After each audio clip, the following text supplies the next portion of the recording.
Portrait de Berrois, le portrait de ceux et celles qui font la vie au quotidien de la commune. Portrait de Berrois en cette rentrée 2025 avec, il faut le dire, le patrimoine, la mémoire berroise. Et j'ai l'honneur d'accueillir des mémoires berroises. Il va se présenter. Comment s'appelle-t-il ? Samson Albert. Oui, Albert Samson. Alors, je sais que ça va interpeller de suite tous ceux qui nous écoutent et qui nous regardent. Albert Samson, le port de Berre s'appelle Albert Samson, et c'était votre papa. C'est mon père. Ah. Votre papa a été connu dans ses actes, bien sûr, de résistance. Alors, on va revenir un peu sur son historique. Alors, je sais que... Il faut remonter un petit peu plus loin. On remonte plus loin. Alors, allons-y, on vous écoute. Alors, on va revenir sur l'histoire proprement dite. Oui, mon père, donc, était dans la base aéronavale. Oui. C'est un militaire, hein. Il était D'accord. pilote d'hydravion. Ah, pilote d'aéronaval, d'accord. Oui. Ok. À la base de Berne. À la base de Berne, tout à fait. Et personnellement, je suis né en 1929, alors qu'il venait de passer son brevet de pilote. Ah oui, donc, c'était 2 cadeaux en une année. Voilà, Son fils et son brevet. exactement. Et il est venu à Berre par la force des choses. C'est un militaire, il devait suivre Eh oui. les ordres que l'on lui donnait, quoi. Et Mmh. il s'est retrouvé donc à Berre, à la Libération. Enfin, à la Libération, Oui. non. Entre les deux guerres. En 40, à l'invasion des... Ah, donc au La début France de la Deuxième Guerre mondiale. Exactement. Il était franc-maçon. Et vous savez, je pense que vous le savez, les francs-maçons ainsi que tous les fonctionnaires ont été Chassé. virés Mm. sans forme de procès, ont été virés de l'administration française. Mais tout à fait. C'était le régime de Vichy qui a. Exact, c'était le régime de Vichy. Tout à fait. Et mon père s'est retrouvé en tant que franc-maçon. On lui a demandé s'il voulait renier ses idées. Il a refusé, bien sûr. Il a été mis à la porte de la marine, D'accord. gratuitement, sans une forme de procès, sans rien d'autre, quoi. Il s'est retrouvé dans la Il nature. s'est retrouvé dans la nature. D'accord. Et il était entré à la Libération, enfin à l'invasion plutôt. Mmh. Il était entré dans les forces Française libre. françaises libres avec les Polonais. Et mon père s'est retrouvé, non pas avec les Polonais, mais enfin, dans Un site de contingent. une organisation polonaise D'accord. qui faisait de la résistance. Donc ici sur le secteur de Berre. D'accord. D'accord. Marseille surtout. Marseille. D'accord. Il était avec les Polonais. D'accord. Et c'est là qu'il a été arrêté. C'est à Marseille qu'il a été arrêté. Alors il a été dénoncé, hein, d'après ce que j'ai compris, par des voyous marseillais, on disait, c'est ça?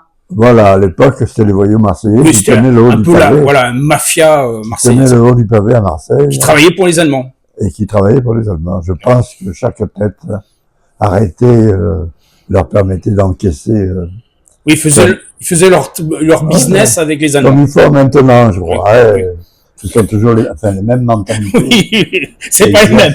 Il y a des années. exercent leur activité. Tout à fait. Les mêmes. Tout à fait. Donc, mon père était dans cette organisation clandestine avec les Polonais. Et puis après, il était entré dans une autre organisation. Enfin, D'accord. il était toujours en liaison plus ou moins directe Mais avec ils avaient des actes ils perturbaient l'espionnage. ils faisaient que de l'espionnage, d'accord. Ouais, Ok. Espionnage, d'accord. Et ils Il espionnaient, était armé Oui. pour pouvoir se défendre, mais Bien il sûr. faisait que de l'espionnage. d'accord. Et donc là, c'est les Allemands qui l'ont intercepté à ce moment-là. Voilà. Par le biais de ces voyous marseillais les remettaient chaque fois qu'ils arrêtaient eux-mêmes. Et Dieu sait s'ils en ont arrêté. Ils les remettaient À la plus ou moins Gestapo. aux Allemands qui leur versaient à ce titre-là des subsides. Oui, de toute façon, ils monnayaient l'échange. Absolument. D'accord, Donc il s'est retrouvé au Beaumet à Marseille. d'accord. Il est resté longtemps? Pardon. Au Beaumet, il est resté longtemps? Il est resté 6 mois environ. Hein. Moi, j'ai eu l'occasion d'y aller une fois. Oui, parce qu'en plus, Je n'ai jamais pu le avec votre voir. mère, vous étiez, avec votre famille, vous étiez ici Voilà. à Berre. Absolument. Donc ça devait être difficile cette période a été très difficile pour Très vous. difficile. Ouais. Nous n'avions plus aucun revenu à la maison. D'accord. Donc- Inutile de vous dire que, à cette époque-là, chaque fois que quelqu'un manifestait son désir de résister On le bridait. à Pétain et tout, On le bridait. absolument, D'accord. C'était mal vu. très mal vu. Très mal vu. Donc, vous étiez un peu comme des reclus de la société. On vous ignorait. Un petit peu, D'accord. un petit peu. Et il y a eu un peu de On nous solidarité fouillait quand même? parce que nous devenions dangereux. Tout à fait. Notre mère surtout. D'accord. Et puis peut-être l'entourage de notre père. D'accord. Et là, donc, vous avez été le voir à l'occasion de Voilà. Beaumet. Moi, j'y suis allé une fois, deux fois. Des fois. La première fois, je n'ai pas pu le voir, bien sûr. Mais on a accepté que j'y laisse des vêtements. Mais dans la famille, tout le monde faisait de la résistance. D'accord. Ma sœur que vous avez connue, Juliane, Bien sûr. Bien en sûr. particulier. Ah ben, elle avait un sacré caractère, hein. On Ouais. sentait que c'est quelqu'un qui ne se laissait pas faire. Et je pense que c'était le caractère général de la famille. Hein, Oui. votre papa, il devait marquer de son empreinte, en tout cas, C'était un père digne de ce nom. voilà. Il était très attaché à ses enfants, Absolument. et c'est pour ça qu'il les défendait et qu'il voulait défendre la liberté. Hein, ça a été ça. Alors, dans cette transition au moment des Baumettes, qu'est-ce qui s'est passé après? Alors après le Beaumet, soit la deuxième fois que nous sommes allés pour le voir, je n'ai jamais pu le voir, jamais. Jamais. On a pu rapporter du linge propre, des machins comme ça, mais le voir jamais. Et puis un jour, nous étions allés comme d'habitude. Et à ce moment-là, on nous a dit, il est plus là. Et il est parti à Lyon. Mais où est-il? Vous Ah, ne je saviez pas. ne connais pas. D'accord. Et donc, vous êtes resté Et dans le fond. à partir de ce moment-là, on n'a plus vu de nouvelles de lui. D'accord. Vous pouvez même plus correspondre, même pas de courrier, rien du tout. Plus. D'accord. C'est terminé. Et après, vous avez appris qu'il était à Lyon. Comment ça... Et puis après, il y a eu la libération. Hein. Et c'est à ce moment-là que vous avez appris ce qui s'était passé. Ouais. Alors, il y a eu la libération. On attendait le retour Eh oui. de notre père, parce que lorsqu'il était en prison à Montluc, à Paris, à Lyon, lorsqu'il était en prison, il était avec un Lyonnais en prison, qui avait été libéré avant la libération. Il a été libéré et il a su que mon père avait été sorti,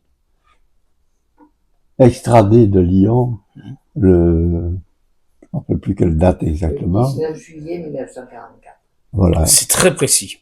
Ça vous a beaucoup marqué. Il a été extradé de Lyon à cette époque-là et on n'a plus su ce qu'il était devenu. D'accord. On pensait qu'il était parti, qu'il avait été expédié dans un convoi en Allemagne. Oui.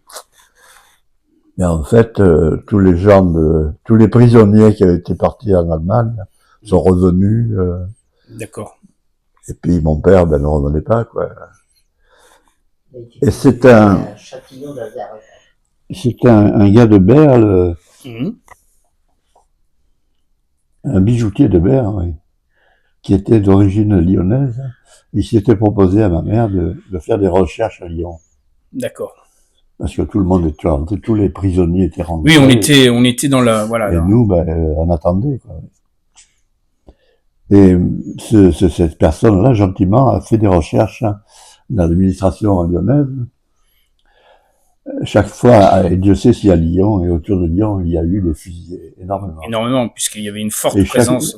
Voilà, et chaque fois qu'il y avait des fusillés dans un coin, des martyrs dans un coin, l'administration lyonnaise était prévenue, ils envoyaient du personnel, et sur chaque corps, ils prélevaient un morceau de vêtement, Oui.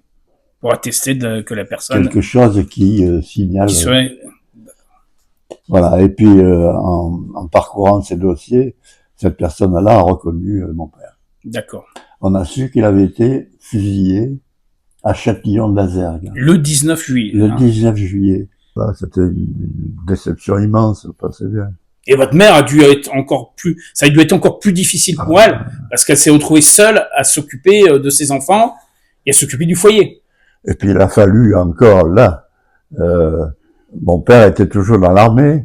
Tout Il à avait fait. été chassé de l'armée parce que franc-maçon. Donc Mais il a été réhabilité? Il était, oui, D'accord. il a été Réhabilité. chassé de l'armée, lui. Hein. Chassé de l'armée, mais après la guerre. Après, Après la capture. Après Excusez-moi, l'armistice. Oui, allez-y, prenez du temps. oui, Vous d'un verre d'eau?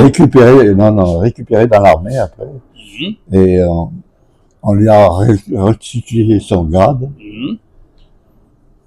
à titre possible, bien sûr. Oui, bien, oui. Et ma mère était dans l'obligation de faire des démarches, Pour se justifier. ouais, pour se justifier, pour qu'elle reconnaisse le, Quelle était, l'activité de son mari pendant la guerre. Absolument, hein. et quand ils sont venus. Alors, il avait, pour couvrir les difficultés que ma mère avait certainement, il avait ouvert un cabinet de transactions immobilières D'accord. à Berre. Donc il avait su se redonner une dynamique Voilà, pour se reconvertir. se reconvertir. Donc il avait ouvert ce cabinet à Berre Oui. et tout se passait bien jusqu'au moment où les Allemands sont venus. Alors c'était bien parce que il pouvait recevoir du personnel, des gens, sans que ça attire l'attention de qui que ce soit. D'accord, ok. Et c'était au centre-ville, c'était Oui, c'était sur la place de sur la Berre, place où il y a la mairie, à côté de la à côté, mairie. où il y avait Il y a la un poste. monument, il y a un monument actuellement. Ouais, d'accord, ok. Place Joffre. Un petit monument là. D'accord, ok. C'était cet endroit qu'il était. Voilà, ces maisons ont été détruites depuis. Ah oui, il y a eu beaucoup de changements dans le cœur de Voilà. ville. Et là, je reviens sur, malheureusement, après la disparition de votre papa, vous êtes retrouvés entre frères, sœurs et bien sûr votre maman. Et la vie n'a pas toujours été facile non plus quand même. Eh oui, c'est vrai on a pu mesurer le degré De l'importance ouais, d'avoir un papa. exactement, Et la générosité de certaines personnes. c'est une solidarité qui a existé. Non, Hein. Non, pas du tout. pas du tout. Pas du tout. C'est ça que je voulais savoir. Pas du tout. On vous a Pas laissé du seul. tout. Oui, oui, oui. Vous étiez encore comme des parias. Même on faisait peur, certainement. D'accord. Ah, peut-être par des choses que vous aviez vues. Eh oui, parce que à cette époque-là, il fallait être pétiliste. Hein. Oui, tout à fait. Et après, à la fin de la guerre, Alors, là, ça a changé. ça a changé. Comme disait Lucie Aubrac et Raymond Aubrac, tout le monde était dans la résistance. Absolument, ouais. Parce que on a eu l'obligation Il y a eu de... des résistants, là, qui sortaient de terre, là, et, enfin, Oui, c'est du passé, ça. c'est du passé, mais néanmoins, ça reste dans la mémoire. Oui, Personnel. peut-être pour nous, Voilà. c'est une mémoire infaillible, là. Alors, vous avez suivi ce cheminement, donc vous sortiez de J'ai l'adolescence, fait de la résistance, moi. vous avez fait de la résistance. Entre le bureau de mon père et la maison, Donc, jeune résistant. absolument, j'ai D'accord. porté des papiers, En sachant ou... absolument, pendant les d'accord. vacances scolaires, parce que j'étais en pension à Aix. Et D'accord. pendant les vacances scolaires, ben, je faisais du transport de matériel, de documents, hein. Vous avez... Toute la famille était comme ça. Oui, non, mais je sais que la famille était très, très impliquée. Votre sœur, on a eu l'occasion Bien sûr. d'en parler énormément, très investie. Elle a été décorée d'ailleurs par, Tout à fait. par les Polonais, hein. Tout à fait. Je m'en souviens, on en avait discuté. Alors, avec cette phase de la fin de guerre, donc vous avez repris bien sûr vos activités en famille, Ouais. et vous étiez à la sortie de l'adolescence, vous étiez jeunes adultes. Vous êtes mariés tôt, vous êtes rencontrés tôt tous les deux, parce que on a l'obligation d'avoir votre femme à vos côtés. Non, je suis parti dans la marine, oh là, oui. Ah, donc vous avez suivi le mouvement. Vous avez pris aussi la marine. J'avais 16 ans. D'accord. Quand je suis parti dans la marine, là, j'ai fait une école de la marine. Et Vous apprentis mécaniciens. d'accord, ok. Et vous êtes Oui. retrouvé où sur Toulon, sur où J'ai été embarqué sur le sous-marin. vous étiez sous-marinier. Oui. D'accord. Sous-marinier, J'ai été embarqué sur le sous-marin. et vous avez parcouru un peu le monde. Non. Non, vous êtes resté en Méditerranée. Ça a des sorties très restreintes. D'accord. C'était une protection littorale. Voilà, on Ouais. restait dans le coin. Et alors, quand vous êtes rencontrés avec votre épouse, Voilà, j'étais à Lorient, à la base sous-marine de Lorient. d'accord. quand j'ai fait la connaissance de mon épouse. Qui est une Bretonne, non? Une Je Bretonne. suis bretonne. Voilà, oui, Lorient, Une Bretonne. Lorientaise. Lorientaise. Et elle était aussi dans l'armée? Non, pas Non, vraiment. non, non, non, non. D'accord. Non, non, je Ça a l'ai été sorti de l'armée. D'accord. Moi, j'ai quitté l'armée. D'accord. J'étais aussi dans le sous-marin. Mhm. J'ai quitté le sous-marin, je suis parti au Vietnam. D'accord. Je suis allé faire la sale guerre du Vietnam. Oui, tout à fait. Je suis allé emmerder des gens qui ne m'avaient rien fait. Et ça, Bon. malheureusement, c'est ce qu'on appelle toujours les drôles de guerre. Ouais, ouais. C'est pas pour rien, c'est... Enfin, j'ai fait mon temps là-bas. Mhm. Je suis revenu, j'ai réintégré la vie civile. D'accord. J'ai amené ma femme ici, mon épouse ici. Au soleil de Méditerranée. Voilà, oui. Ça a dû être un sacré changement pour elle, quand même, hein, entre Lorient, malgré qu'il fait Oui, quand même mais de Lorient, beau. c'est Lorient. Voilà, Lorient, c'est... Oh, je connais. Ah, La vous Bretagne, connaissez. je connais bien. Ouais, je connais bien la Bretagne. Et donc, de là, vous êtes mariés. Oui. Et Et nous sommes venus nous installer à Berre. ici, dans cette... vous êtes depuis toujours ici à la Cité de la Mole ou vous étiez... Oui, Non, un petit peu dans Berre. D'accord. Ici, nous sommes depuis 1974. 60... Ça fait quelques années, on va dire. Hein, c'est quelques Ouais. années, voilà. Et après, vous avez eu votre famille. Alors, il y a des fils, des filles. Vous avez eu des enfants. Oui. Oui. Nous avons eu des enfants. Hein. D'accord. Et- Madame en sait quelque chose. D'accord, ok. Et Ouais, c'est elle qui les a levés, principalement. d'accord, ok. Vous, dans votre carrière, qu'est-ce que vous avez fait exactement comme métier après la marine? Alors, moi, Vous êtes venu je ici. suis rentré à Shell française. D'accord, J'ai fait toute ma carrière à Shell française. d'accord. Donc à la raffinerie. Dans la raffinerie. J'étais Voilà. cadre dans la raffinerie à Shell française. Oui, donc Voilà. vous avez connu les grandes heures de la raffinerie de Berre, Oui. hein, qui, il faut le dire, était une des J'ai raffineries. fait les ma plus carrière là-bas. D'accord. Et vous avez pris la retraite tôt, parce que c'est vrai qu'il y en a. Très tôt, Oui, parce que j'ai profité d'un départ à la retraite anticipé, d'accord. Et en quelle... ce qui se faisait à l'époque. Hein. Oui, je connais certains d'autres qui étaient dans la même situation que Voilà. vous et qui ont pu partir tôt. Des voisins de vous, Augustin Bello, entre autres. Exactement. Il y a Yves Allard aussi qui est parti tôt. Je sais pas si vous les connaissez, mais Ouais. c'est tous des Berrois qui ont aussi eu ce parcours. Et après, donc, vous aviez, en dehors de l'aspect, je veux dire, professionnel, est-ce que vous aviez des activités? Est-ce que vous avez Oui. du sport, Je faisais énormément de sport. D'accord. C'était quoi comme La sport? chasse sous-marine. D'accord. Alors, vous avez connu Claude Jouve. Claude Jouve. Ah, Ah oui, je vais dire quand même, Claude. je suis avec Jouve Hum. et quelques autres hein, à l'origine